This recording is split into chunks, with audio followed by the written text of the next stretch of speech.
familiar with Jesus, you know that Jesus moves when something inside of him tells him to move, not just because there's a demand on the outside. That's important. Sometimes you move too soon. I think there's a song that says you never want to make your too soon. So Jesus is not prone to making his move too soon. And as Mary and Martha are waiting for Jesus, Jesus attends to his business. Now, Lazarus is his friend, and so he says to the disciples, this illness does not lead to death, but rather it leads to the glory, say glory, of God. Sometimes, Michael, when things appear in your life, they only appear for a very temporary season, but they appear if you let them work themselves out to the glory of God. That's why you don't want to make your move too soon. You mess around and make your move too soon, and the glory of God never gets revealed in your challenge. Work with me. It's good to be God, not necessarily good to play God.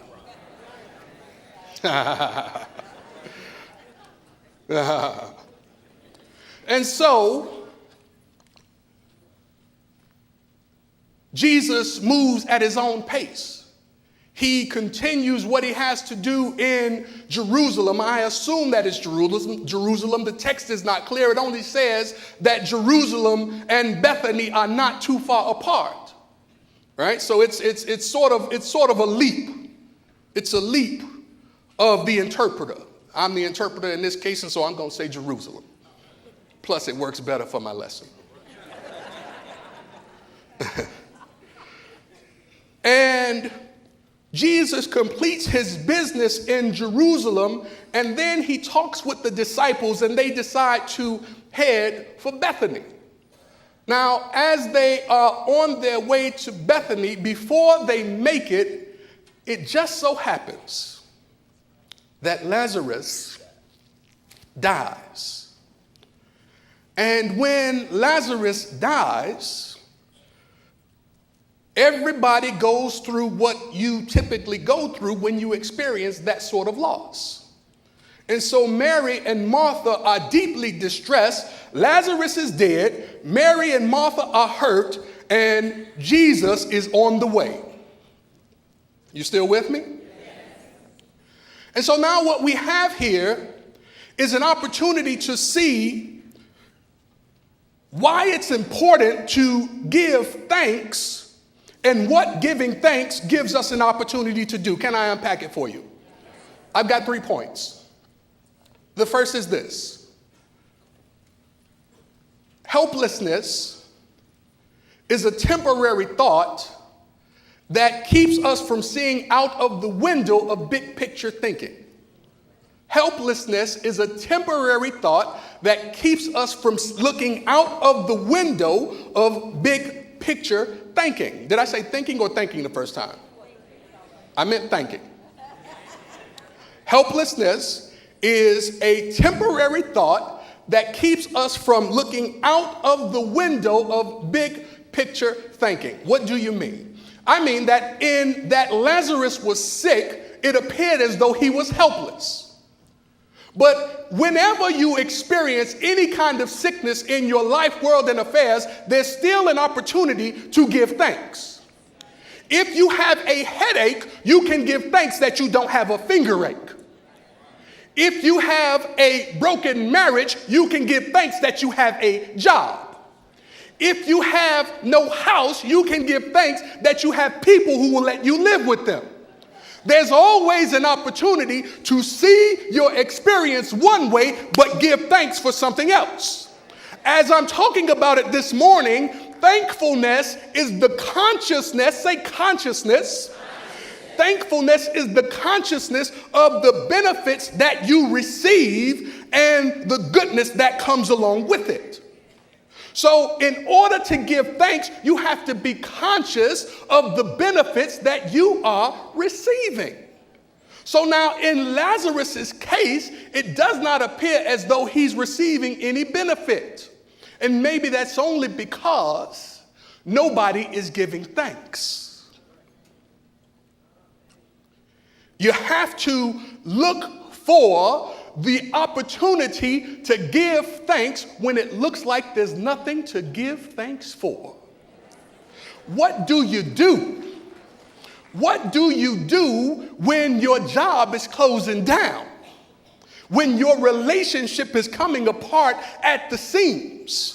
When everything around you seems to be in this sort of chaotic space and the thing that you know for certain is no longer sure, what do you do? How do you bring yourself back to the place where you know that you know? I'm suggesting that you can do it by giving thanks.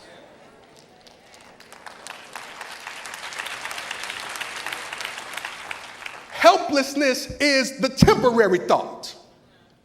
If it's the temporary thought, that means it's not going to be there forever. Is that right? That means that no condition that you go through is forever. Here is the challenge that we often face. We have our temporary experience, and since we wrap ourselves up in temporary experiences take on permanent fixture in our soul. But if you know who you are, then you know you have the power of thought. And if you have the power of thought, you can start to think about something else. If you have the power of thought, you can start thinking something else. Why do you say that? I say that because the more you focus on the sickness, the sicker you will get. Studying sickness will never heal you. Just like studying the crashing of things will never help you fly a plane. If you want to float, you can't study how to sink. You got to study how to float on the water. When Noah built his ark, do you think he was focused on how to make the thing not float during the flood?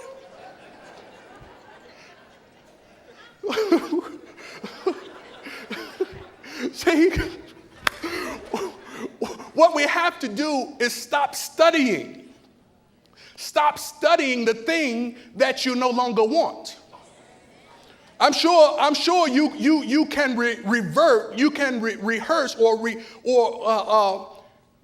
what word am I looking for? I'm looking for a word here.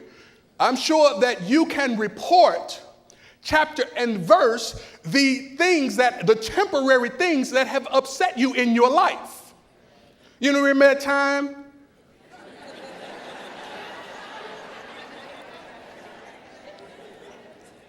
When they said, and they got you all up in a tizzy. We rehearse those sorts of things. And those sorts of things begin to entrench themselves as patterns of thought. And so Lazarus is sick and appearing to be helpless, but help is on the way.